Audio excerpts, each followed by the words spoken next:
for today's Silicon Valley Reads event, and I'd like to welcome everyone. Our co-sponsors, you'll get an idea if you haven't already seen that they're here, AAUW Morgan Hill, and they provided the refreshments in the back. Booksmart has books in the back for the signing afterwards, and a good representation of different food-related books. And then the Morgan Hill Times, whose publicity of this event you might have already seen. So with that, I would like to thank everyone for coming out here. It was blue skies when I arrived, perhaps when Novella arrived as well, and now we hear thunder out there, and people are coming in bedraggled and wet with umbrellas and coats and hoods. So thanks for coming to everybody, and I'd like to now give the floor to Carol O'Hare, who's the past president for many years of the Friends, and the one who has coordinated today's Silicon Valley Reads author appearance and many other of these appearances. Thank you.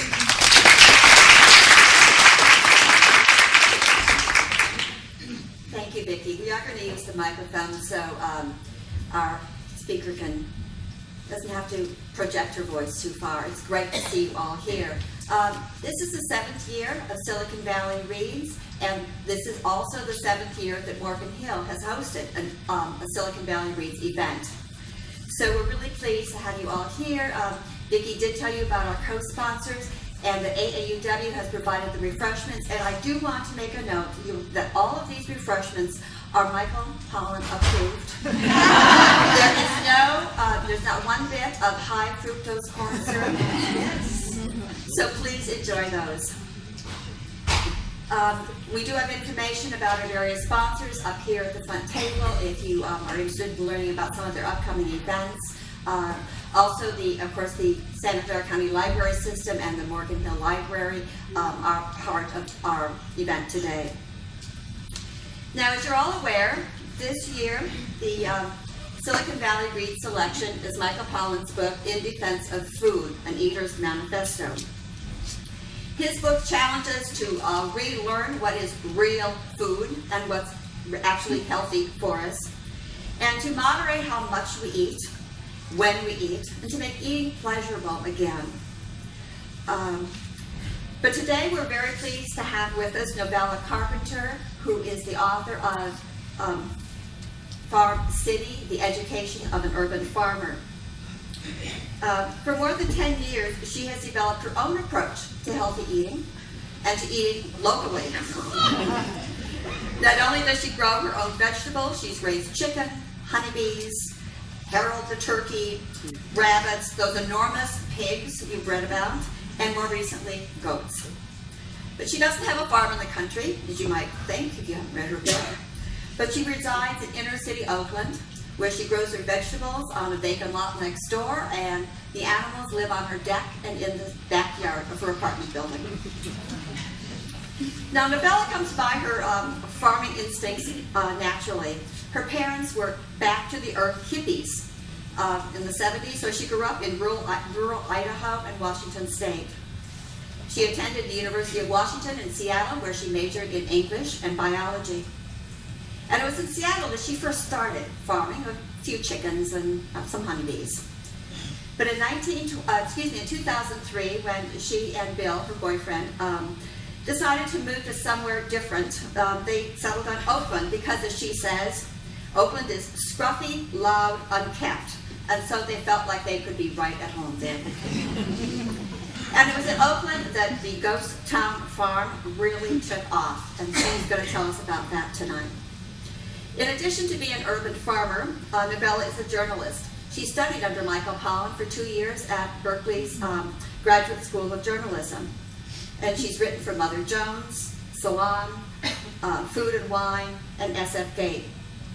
Earlier this year, she traveled to Kenya on assignment for Food and Wine magazine to write about a chef there who gets organic food from local tribes. She's also a member, and has been for quite a long time, of the Biofuel Oasis Cooperative, which is a biodiesel station and urban farming feed store on Ashby Street in Berkeley. Her book, Farm City, was published in June of 2009, and it's received many rave reviews. Publishers Weekly, Time Magazine, New York Times, Oprah Magazine. And those of you who have read it know why it's become so popular. She's now in demand as a speaker at book festivals and urban farming events. She's traveled all around the country. And more recently, if you are subscribed to Sunset Magazine, she's in Sunset, the March issue. The paperback version of Farm City comes out in May of this year, so if the hardcover is a little too dear, you can just wait a little bit longer for the paper. She also has a couple of new books in the works that you may want to ask her about. And so now, please join me in welcoming Novella Carpenter.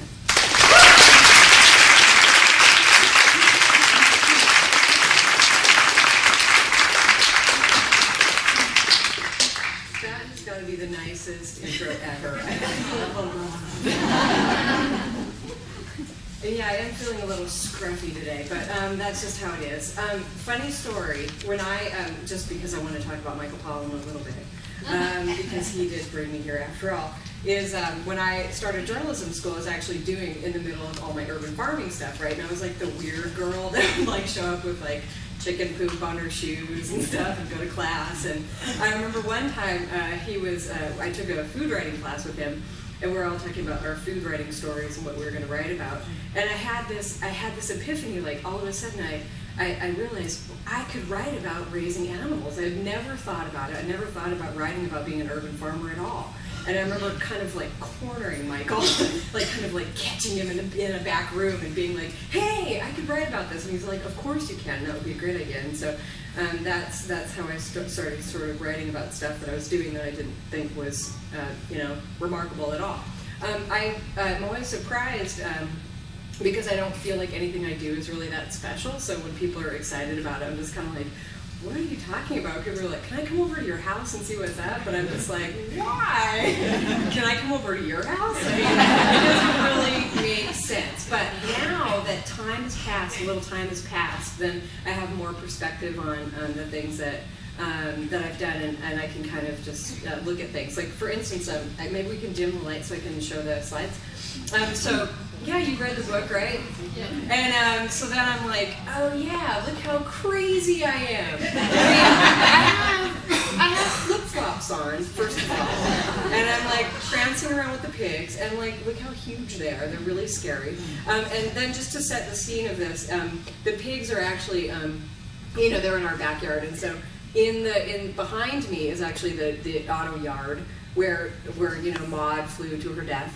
And, then there's a highway right there that's, 980 right there. So that's just sort of like the welcome to my insanity. And so anyway, and there's no smell to this picture, but you can imagine. I really tried to, take care of the odors, but you know how it is. So one of the things I was thinking about is this photo proves that I'm an urban farmer. You know what I'm saying? Because sometimes you can say, like, I'm an urban farmer, and people are like, that's cute. You raise some lettuce, or, you have a couple chickens or something. And I'm like, no, like, seriously. These are my pigs. But then also, you have the other end of that is that I am probably totally insane as well. So this picture is good and bad. So how did it start? Here is it's a Google map of our place. And it's not this giant field. I wish that it was this giant field. And believe me, I have my eyes on that field. It's an abandoned schoolyard, and they mow it. And I'm just like, sheep, people. Let's get some sheep. But these guys play soccer, and it would cause this whole tension. So anyway, I'm not touching it that much. But anyway, so yes, I'm where the arrow is, the little parcel of land. It's 4,500 square feet, which I didn't actually know how big it was until it went on the market to be sold. And then I was like, oh, okay, 4,500 square feet, that's what it is.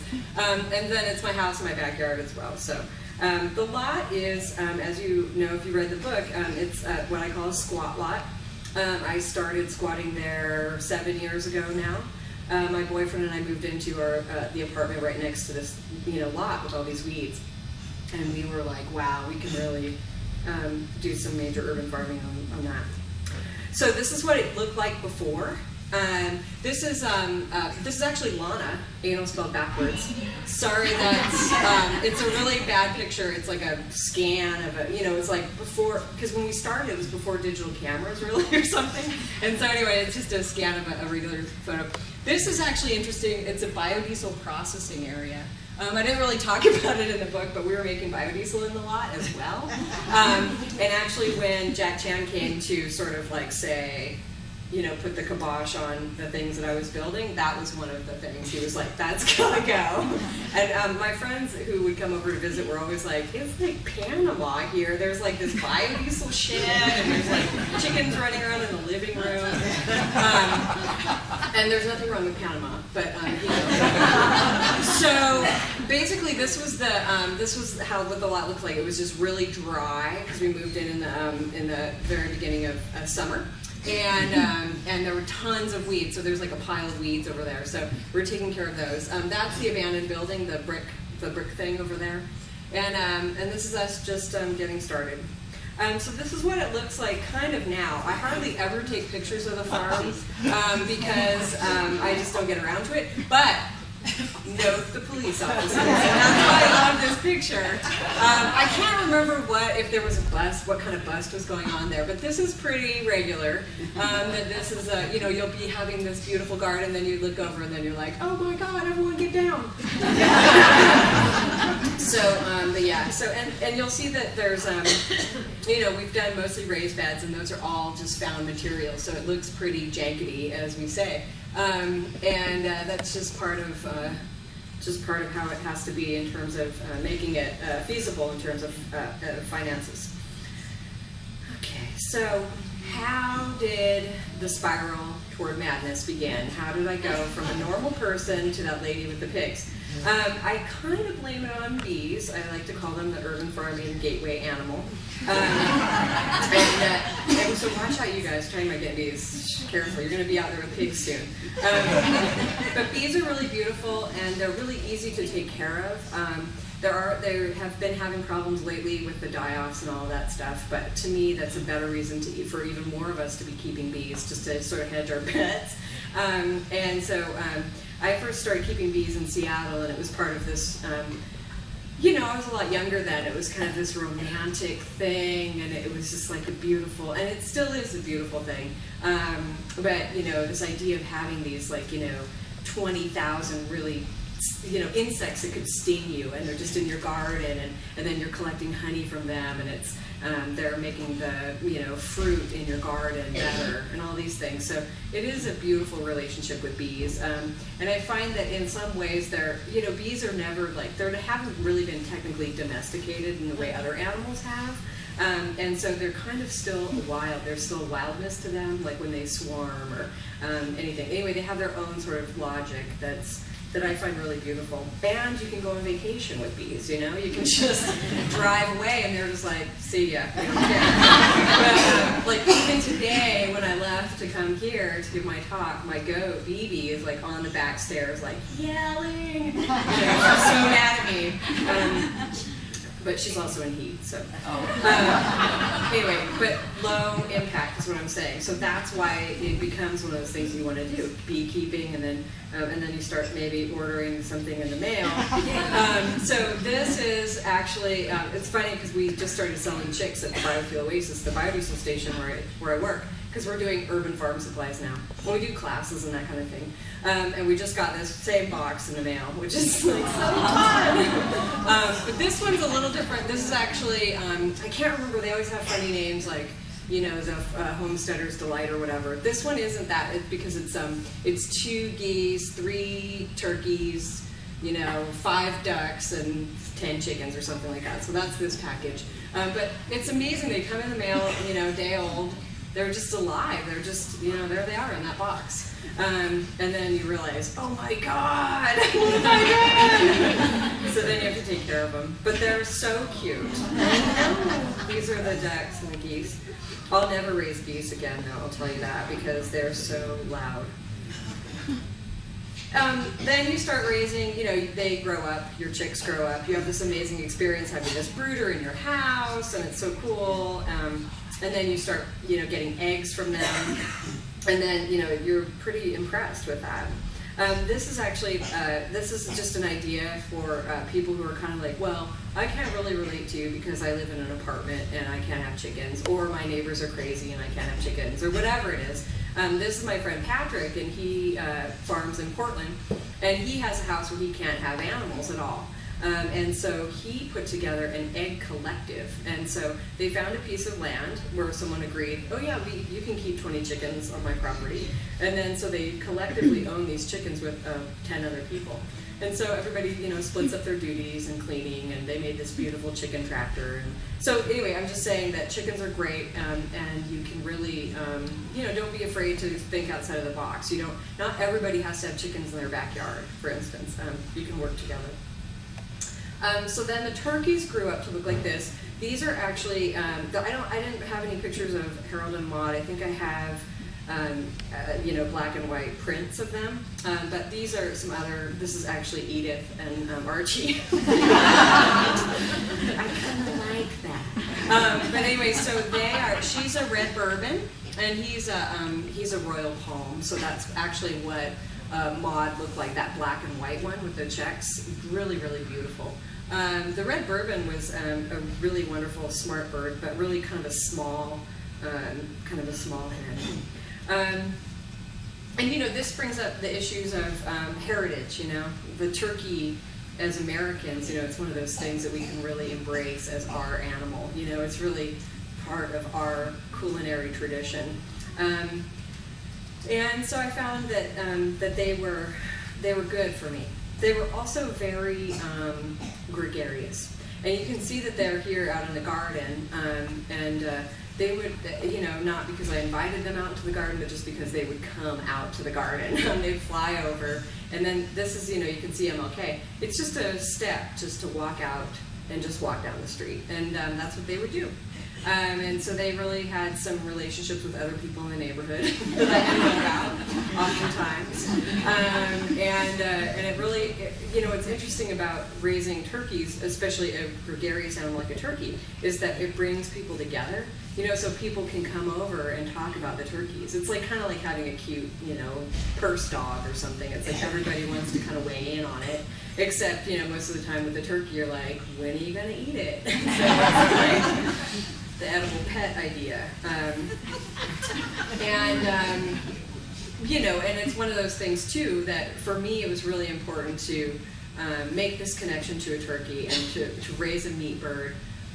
Because of this idea of eating meat and knowing what it means to eat meat, and also just sort of thinking about if you were a vegetarian, that's great, but if you're a meat eater, have you thought about what it all involves? And a lot of people are like, I can't believe that you kill your friend. And the thing is that wasn't our relationship. I was never taking this turkey into bed and cuddling with it, or teaching it, math or something like that. It was I was you turkey, I human, and we had a distinct sort of dance that we did together. And I kid you not, when I went to kill most of the turkeys and ducks that I've killed over my experiences farming, and there have been kind of a lot now, I feel like, and maybe I'm just projecting, but the animals really are ready to go. Some of them lay their head on the chopping block and look at me like, all right. So it's kind of like they're programmed for this. It's not like they're like, I want to live and go to college someday. Their destiny is for our table. And, our job is to kill them humanely and to give them a good life while they're alive, and to do them justice by making really great food out of them. And so that's sort of that's what I learned from turkeys.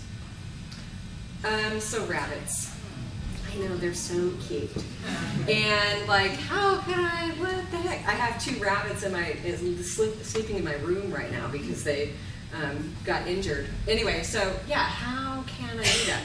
But then I say to you, well, this was me and my sister back in the Idaho days. And this isn't our pet rabbit. Like, my mom's ready to kill this rabbit. She just thought she'd take a picture first. You know, we ate a lot of rabbit. This was like kind of our culture. That was our heritage, is to eat rabbits. And I know that in America, a lot of people have pet rabbits, and I have no problem with, that's great. Have pet rabbits. I think that's really cool. I love pets. But, you know, I'm going to eat mine. So that's just, so we can kind of like figure that one out. And I get a lot of emails from people. There was a picture of me in Good Magazine with holding a rabbit, and there's like blood dripping down my arm. And I've gotten a lot of hate mail. And to them I always say, I totally respect what you're saying. If I saw someone holding my cat cousin and they were going to kill this cat and eat it, I would just think this was a total barbarian. So I agree that they're right and I'm right, but we're just not, culturally going to come together on it. And I think that that's sort of what I try to do, is respect people for all their eating choices. They can eat whatever they want. And I don't feel sort of protective of it. It's just a different thing, wow, some people eat guinea pigs, or some people eat squirrel, and I eat rabbit. So then, I love this picture. These pigs were so cute. Yeah, so basically part of the deal with the rabbits was, with the turkeys, especially Harold, I spent a lot of money feeding Harold. And so, buying all this pelleted food and all this stuff. And so I was like, I need to figure out a way to make this cost effective. And this is something that small scale farmers across the world face. I saw this actually in Kenya, same thing. It's like the economy of scale is such that if you're not big, then you can only do subsistence, farming. It's hard to have extra surplus to sell to people. And in America, we buy all of our feed and inputs and things for our animals. So with the turkeys, I end up spending a lot of money. With the rabbits, I started thinking about it. What do rabbits like to eat? Rabbits, I've noticed, like to eat greens. And so I started going to Chinatown, going to the dumpster there. And because, they have beautiful bok choy and other things there. And the rabbits loved it, carrots and daikon and all these goodies that they like. I always feed them a little bit of pellet because you have to. It's just a way to keep them regular. But you can really, really supplement and make it more cost effective. But so in the process of going dumpster diving for the rabbits, then we started to think, my boyfriend and I, Bill, we started to think, we could really feed a couple pigs at least out of these dumpsters, at least. And at the time too, we were making biodiesel, and we would always have these biodiesel and vegetable oil, basically, that's turned into biodiesel that runs in your diesel car. And we would have these, we'd go, same thing, dumpster dive, scrounge for oil. And at the end of the day, we would filter the oil. And then all those potato chip chunks, or, French fries and, tempura, all of that stuff would be in the screen. And our friend came over one day and he's like, pigs would love that. And I swear to you, within a couple weeks we had pigs. Because you start to look around at the urban waste stream and it's pretty powerful. And no one's really channeling it. Some people are. I went to Milwaukee and saw Will Allen. He's this famous urban farmer. I went and saw his operation, and he basically calls grocery stores, and actually not even the grocery stores, he calls the middlemen who provide stuff for grocery stores. And he says, what do you have? And they're like, I have 5 tons of, bananas that are too ripe. And then he takes that, and then he sends it through his worms. So he's doing vermicomposting. And so it's the same idea, is we can channel these waste streams into something that we can reuse and have it be useful. But for me, I just like animals, so I don't really like worms, but I like pigs. And so that's why we got the pigs, to tap the waste stream there. And they got really big. I wanted to read just a quick section from the pigs.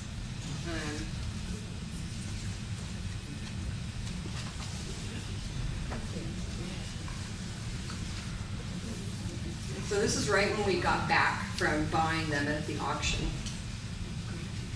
Back in the ghetto, I herded the pigs into their new home.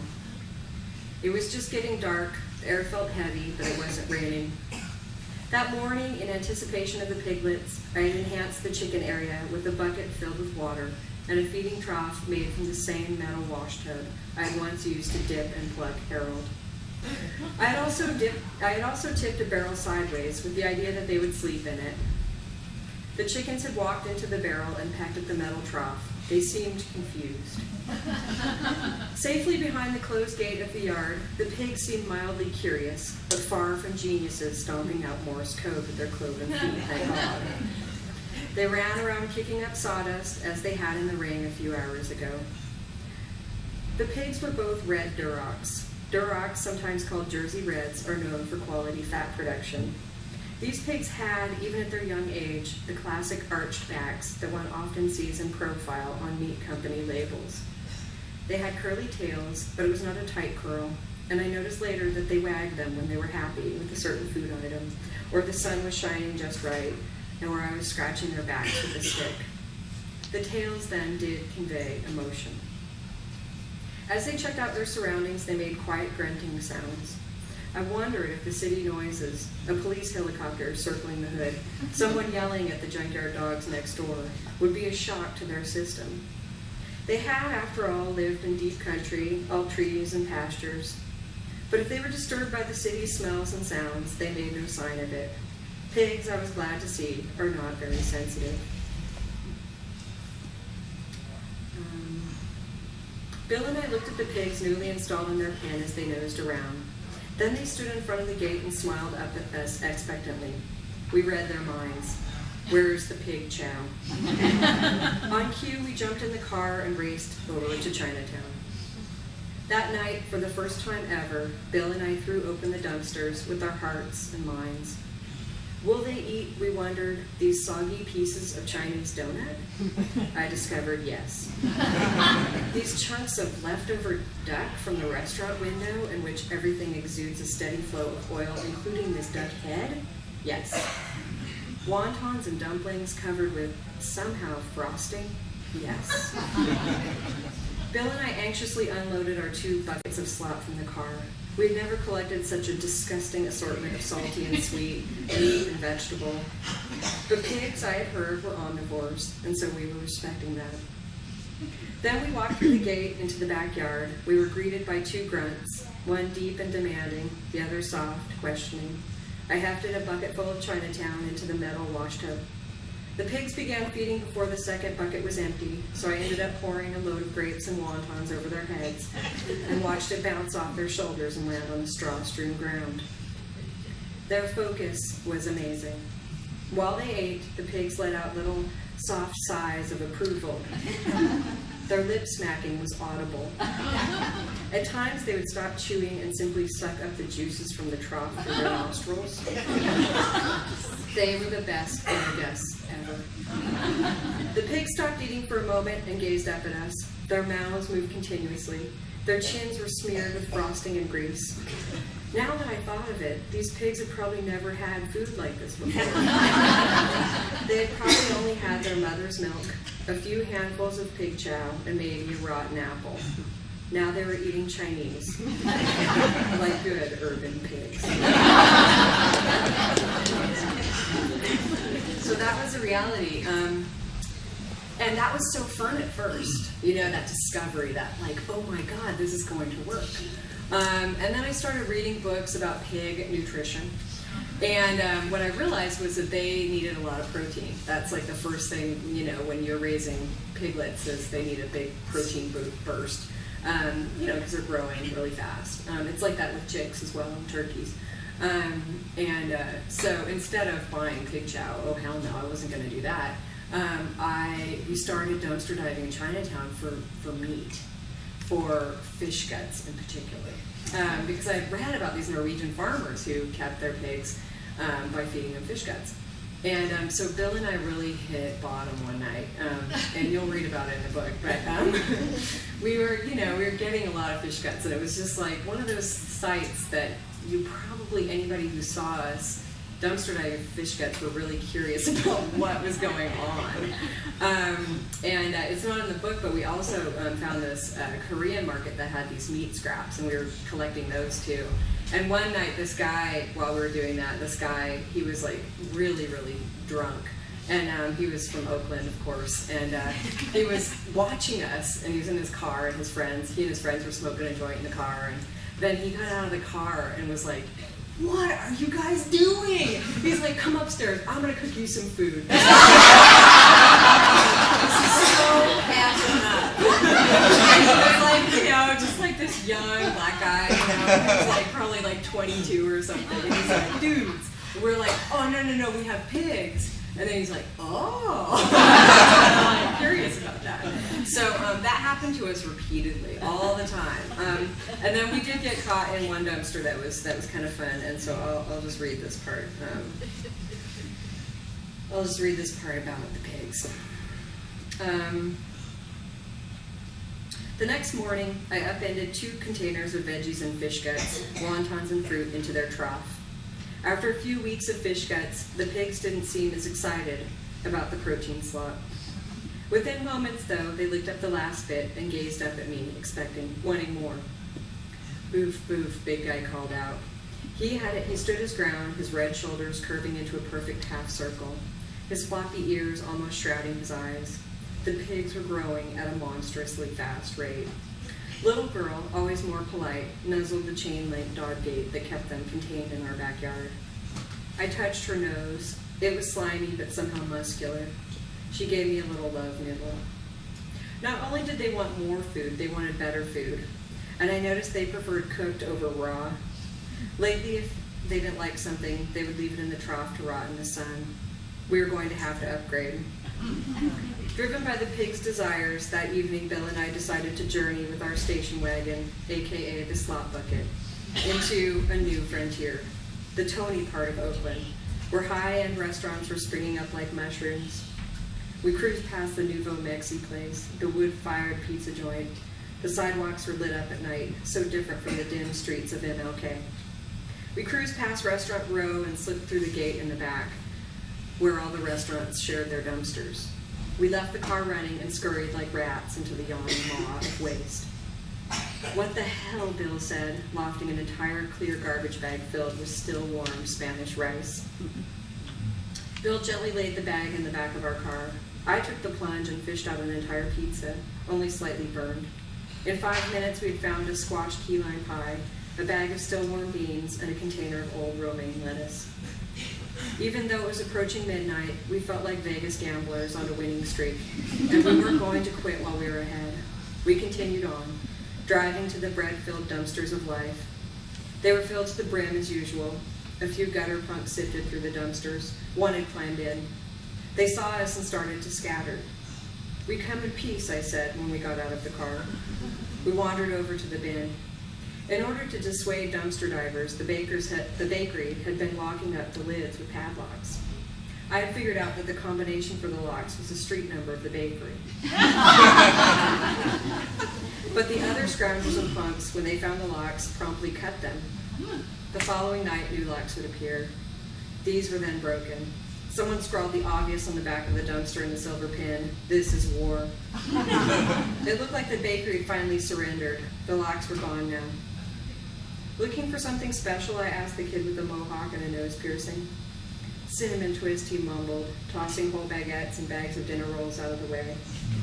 This was the bakery's holy grail, an eggy loaf spiked with cinnamon that best of all came secured in a plastic bag.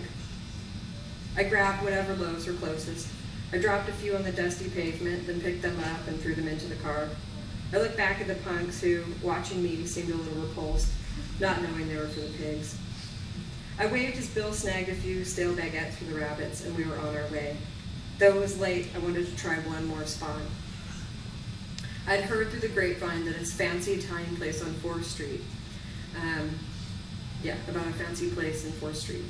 4th Street is a luxury shopping district, complete with a Sur La Table and a Vita Cosmetics store and bars that sell $20 glasses of wine. Whole Chicken's my source, a fellow dumpster diver, who mostly scrounged for vegetable oil to power his car, whispered when describing the dumpster of Echo. The pigs needed protein. Maybe they would prefer roasted free-range chicken carcasses to Chinatown fish guts. I knew I would. We drove under the cover of night to 4th Street. Bill idled the car, and I dashed past the metal door to the Ecolo dumpster. The rumor was true. Fragrant, whole chicken carcasses. Pawing through the pile, I got so caught up in the bounty, fennel stalks, bread soaked in olive oil, that I didn't notice when the gate creaked open. Please explain to me what you are doing, a man in a blue Italian suit demanded. I was caught. I placed the 2 chicken carcasses I clutched in my hand into the buckets and slowly turned to face him. The headlamp I used for nighttime foraging shined in his eyes.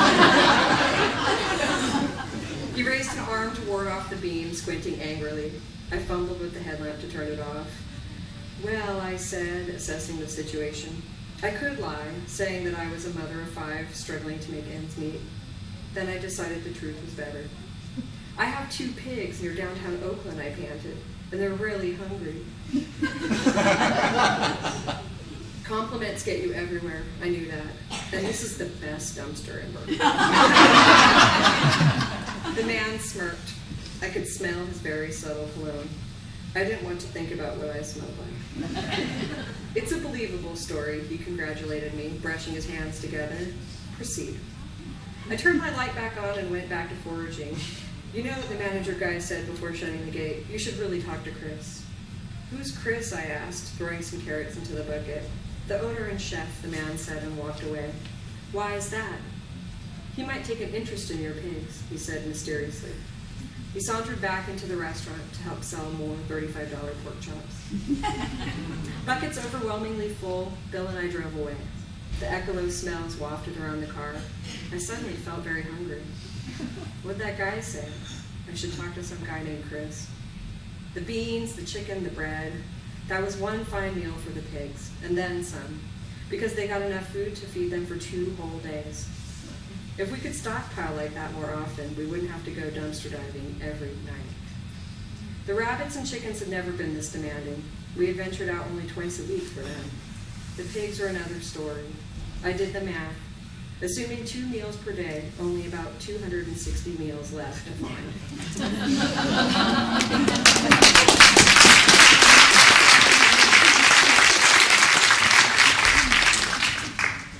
So that was my life. And then, I'm sorry, prepare yourself for a shocking picture. One of the things that we did was, you know, if you read the book, you know that the slaughter didn't go well. But the whole point of this was to harvest every part of the pig. And so I insisted from the lady who slaughtered the pigs that I get the heads. And so I brought these to Ecolo restaurant. I actually was befriended by Chris Lee, who is a trained Italian butcher and chef. And he said, bring the heads and bring your biggest pig, and we're going to break it down. And we're going to make prosciutto and salami and all these things, pancetta. And with the heads, we're going to make sopressata, which is this amazing, it's head cheese. I mean, it's kind of like the, you know, what we all eat like bologna, but it's kind of like the original bologna. And so we took these heads and boiled them for 12 hours, and then picked off all the meat, and then made this beautiful, beautiful sopressata. And it was so good, and they served it with mustard. He actually sold it at the restaurant, which I thought was pretty cool. You know, we, at the end of the pigs, you know, there was an idea like, well, okay, they've been eating fish guts and like chicken and stuff, and we need to finish them on something. Luckily, it was, you know, August, September, so it was peach season. And Bill and I would go to the dumpster, and we would find entire dumpsters filled with peaches. So the pigs, for the last 2 weeks of their lives, ate peaches. You could taste it. You could actually taste it in their meat. So Chris is amazing. We made salami. We made all those cured meat products. The prosciutto was especially intense. It's the back legs. And you know, that is the only thing you have to do with that is you rub salt into it. And then it's thyme. So it's just salt and thyme. And it's, you know, it's this ancient thing, dry cured ham. And it took 18 months for the prosciutto to become ready. And Chris actually left. He allowed me to leave them in the restaurant, hanging in his breezeway, basically. And when my book came out, it's funny, a book and a prosciutto take about the same amount of time. And so when the prosciutto was ready, my book was ready. And so for our first night, for the book release party, we did it at Ecolo. And the restaurant was starting to collapse financially, like the whole world was at that time. And so Chris stayed open, just special for me, to keep this dinner alive. He cut open the prosciutto. And the idea was like we would have the prosciutto, we would have, I'd read a little bit, and it was packed. It was huge packed restaurant. And it was so fun. And Chris rented this, or borrowed from a friend, this giant Burkle, it's like a chrome red, it's like the size of a car, slicer for the prosciutto. So it was just this amazing, like, you could read a newspaper through the prosciutto. So it was so perfect and so amazingly good. And Chris is funny. He, right before the event started or whatever, he's like, "Oh yeah, I should go cut open the prosciutto." And I was like, "Yeah." So I went back there with him, and then he looked up and he's like, "The prosciutto's not any good." He like looked horrified. And I was like, "What?" Like, this is my baby. I've been like waiting for almost 2 years for this thing. And he's like, "I'm just joking. It's so good." It tasted like, I don't know, like, peach, and it had this, like, it tasted like no prosciutto I've ever had. The meat was a little darker than other prosciuttos. Anyway, it was amazing, and I felt so thankful for that experience. And I actually brought the prosciutto on the road for a while. I had the extra. And I would go to New York, and like, if you bought a book, you got a slice of prosciutto. For today, if you buy a book, you get a plant start. I'm sorry, it's not as exciting. I'm out of the prosciutto. I brought dino kale and tomato starts. But so now what? So I thought about it, and one of the things that for me was a big thing is that, I was starting to feel like the witch in Hansel and Gretel. Every animal in the backyard is like destined for food. And so I wanted to kind of have a more long-term relationship. And I've always loved goats. I'm a Capricorn. And so I got Nigerian dwarf dairy goats. I bought one goat, she was pregnant, baby. And she had this goat, Orla, who's now 2 years old and is now going to have another set of babies. She's already had one. And so this is my new thing, is this deeper relationship with an animal, a long-term relationship. BB has a bad day, I'll try to console her. I have a bad day, I go out in the backyard, and they're just so cute and so sweet, and they just, they make you just so much more relaxed. Even if there's a police helicopter going around, you still have your goats. So I've been really, really blessed with them. Really like them. So then I started, now when I do my talk, I always want to just mention to people, because people will be like, are you like the first urban farmer? And I just want to point out to people that urban farming has been around for a long time. And it's part of our national, history. It's part of our, we've just forgotten it for, the last 50 years or something. People used to farm in the city all the time. There was a whole garden program during the First and Second World Wars for people to grow food. There was food being grown in New York, in Bryant Park. They had a huge vegetable garden out there.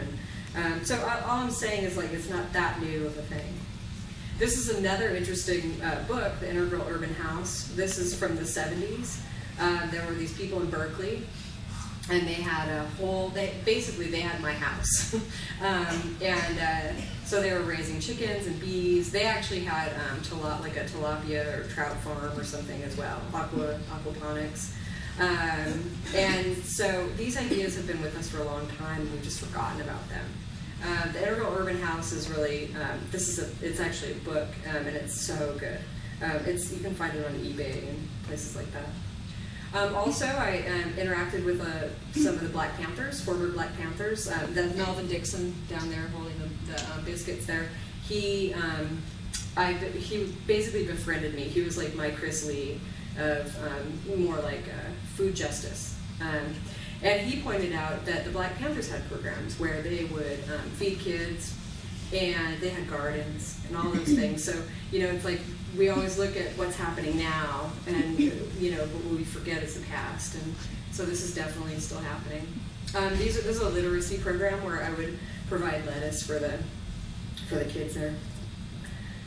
And this is just a little collage of all the different farms, urban farms. That's a farm in Philly. Boggy Creek is in Austin. San Francisco in front of City Hall, they had planted a big vegetable garden. I went to New Orleans and saw their gardens. So I've traveled around, and I'm always so impressed, and we all have the same problems.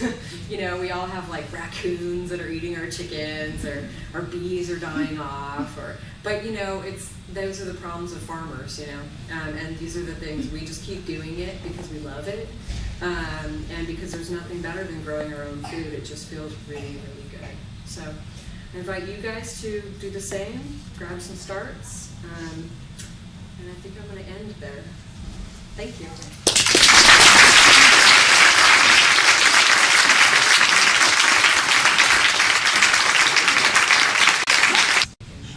Wasted water, so yeah, it didn't really work out. And I did try dry farming a couple things last summer. Dry farm tomatoes, you don't water them. And those were really good. Those are actually really good. I sold some of those. And so that worked out well. But yeah, it's a huge issue, and I keep thinking every summer I'm just going to do dry farming and try to stop using so much water, because it's just not right. I mean, really, we should be growing stuff right now, and then, having like cover crops or something during the summer, just a couple tomatoes or something. And, paying residential water rates is just crazy. Like, have you guys seen Homegrown? It's about those people in Pasadena that have an urban farm, and they had a $500 water bill. Oh. So regularly, because they're in LA, it's even worse. So it's an issue. It's definitely an issue. Gray water helps. So, in the back. Have you ever had a problem with rats? Yes. Rats and flies are like the urban farmer's dirty secret. It's a huge problem. Rats are really attracted to chicken feed, especially. And so what I do is I don't feed the chicken. I never leave feed out for the animals. I only just feed them enough until they're done eating, and then I take it away. Because otherwise you're going to have a huge rat problem. Also, they love hay and straw and that kind of stuff. For some reason, rats are just attracted to that.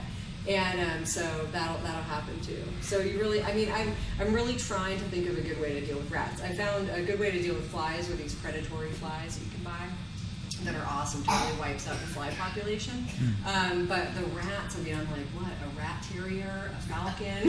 There's got to be something to deal with them. Because it's a huge gross problem. I had a huge problem with my compost. Yeah. So now I can only do grass and clippings in my compost because the rats just became so bad. And then they started getting into fruit trees. Oh, God. So once I got rid of the kitchen stuff in the compost, then the rats started moving to my neighbors. Yeah. That's the thing. But, the thing is in cities we just have rats, too. There's Chinese restaurants, and there's this, every, pizza joints, whatever, they're just going to attract rats. And so it's a huge issue. And I wasn't joking about the rat terriers. There are dogs that you can rent. A lot of the vineyards rent them, $20 an hour. The dogs come in and they work in teams, and they just suss out all the rats and just kill. I guess it's a total bloodbath. It's gross.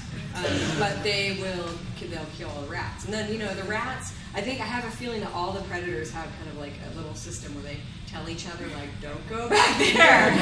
Word gets out, and then they stop coming back there. So, maybe someday. Are you planning on milking your goats? Is that your next? Yeah, I milk them. I make cheese, and I've been dabbling with that a lot, and that's really fun. But the Nigerian dwarf goats, I only get a quart of milk per milking, so it's not a huge for one goat. So it's not a huge output, but I'm trying to work on the genetics and trying to get a better udder. so we'll see. But what I didn't know is how long it takes, because goats, you have a goat and it has a baby, right? And then you wean it and then you get that milk. But the first time that they have a baby is really, you don't get that much milk because it's called first freshening. And so you have to wait till the next year until you actually know if you have a good goat or not. So that's 2 years in the making. So, I mean, I thought the prosciutto was a long-term project. Goats are like even, worse. Do you have a ram? What's that? Do you have a ram? Oh no, I don't. Borrow it? I get stud service. The male goats smell really bad, and they're just like stinky, and they'll make the milk smell really and taste gross. And for my space, I don't have enough space to have a boy. But yeah. So I just take them up for stud service, and it's actually great because I can go on vacation. I'll bring the girls up and get boarded, and get some services done, and then I can come back and bring them back. And it's so funny when they come back. They always smell like the bucks. They really are fragrant, but and they're all just so excited. So,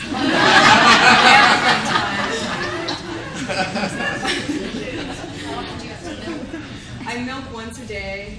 Many people milk twice a day, but that's more like dairy for people who are doing dairy. So I just milk once a day, which is nice. It's just like something I do in the morning. It's like taking out the trash or whatever. It's just milking the goat. Are you going to harvest the goats too? Yeah, we have harvested the goats because what I didn't think about was the male goats. What am I going to do with the males? And what was interesting, if you guys read the book, there's a shopkeeper, Moses, right? He's like the guy that sells malt liquor. He actually turned out to be, he used to be a goat herder in Yemen. And so when I got the goats, I was all like, telling him about it. He's like, I've raised goats for like 20 years or something. I was like, really? And so when we had a male goat, Bill went to the liquor store because we were going to take them over to stop. I was going to get them processed in a halal butcher place. And Bill went to go get some, beer or something from Moses. And Moses was like, Bill was like, yeah, we got to go kill our goat. And Moses is like, no, I will kill the goat. He was like offended that we didn't even think to ask him. And so he showed up, and his wife in like full hijab and all that stuff. Came into our backyard and did it really fast and easy and said a prayer while it was happening. It was really intense. Halal. Yeah, halal. It was halal in my backyard. So that was really cool. And we've killed another goat since then. So that's our new relationship. So then I'll bring goats over to Moses. Be like, how's this one look? Or, whatever. So he's a good person to have for advice. Little one. Did you ever have to call the veterinarian for your animal? Yeah, well, last kidding season, Orla, the little white goat in that picture, she had a really hard time giving birth because it was her first time. And so I called the vet because I wasn't sure if she was dilating or if it was all going to happen. And they just talked me through it. I ended up having to go in a little James Herriot style. I'm doing a little work, but it all worked out fine. So, but yeah, I have called a vet before. And with the goats, you have to get them tested for certain diseases. So I do take them I take them all the way to Katati and go to the large vet there, which is kind of fun. I mean, I used to want to be a vet, so I love to go up there. And, there's always like some cow that's like he's got his hand up in the cow. And so it's like a fun little field trip for me. And then I get to go to all the different feed stores too, which is always fun. How many eggs do the chickens hatch and lay every day? Well, most chickens lay about every other day. If they're really young and productive, they'll lay an egg every day. My chickens are getting a little old. I actually need to freshen mine up, but they lay when they want. They're kind of old, and I'm always like, you shouldn't be feeding chickens that aren't producing, but they just don't look very delicious at this point. 3 years old, they're kind of like, whatever. But yeah, so to answer your question. Do you still have the same landlord? I do have the same landlord, and the funny thing is people think that he would know about my book, but of course he doesn't. I mean, most people in Oakland don't know about this book. And right when I was going on book tour, Wilson decided that he was going to paint our house, and he was going to paint it pink. And so our house is pink now. And I was so annoyed because I had to move the rabbits off the deck so they could paint, But he hired like the most jankety painters. Like they barely scraped off the old paint. And even when they painted around the deck, I was laughing because I saw that they had painted the rabbit turds. So there was like speckles of rabbit turds around the edge of the, they hadn't even power washed it. So awesome. So that's what I have to deal with. But at the same time, he deals with me, so that's pretty cool. Have you had any tourists showing up? Oh yeah, we got a lot. We had some today. Yeah, people show up. I mean, I try to have open farm tours so people can just come when I'm kind of ready for them, and that usually works out better. Otherwise, they're not going to see much because it's really vegetables and bees in the main garden, and the goats and the rabbits are upstairs. So yeah, but we have people coming by. I mean, I did after all pretty much publish my address in the book, so people have figured it out. I guess I was going to if I didn't. Bella has a website and she blogs on a regular basis, so you can find out when they're having open farm tours. Yeah. It's just bellacarpenter.com. Yeah, that's it. It's just that easy. Yeah. Tell us about the books you're working on. Oh yeah, so I'm working on a how-to book with Willow Rosenthal. It's a complete urban farmer. There's actually not a book about urban farming that's complete, comprehensive. And so Willow wrote all about the vegetable growing, which is not my forte, and then I did all the animal stuff. Not pigs, though, sadly, because I figured pigs is just too advanced of a topic. That'll be part 2 or something.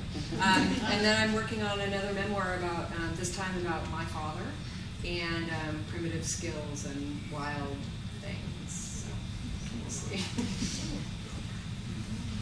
Well, thank you so much. Thanks for letting me.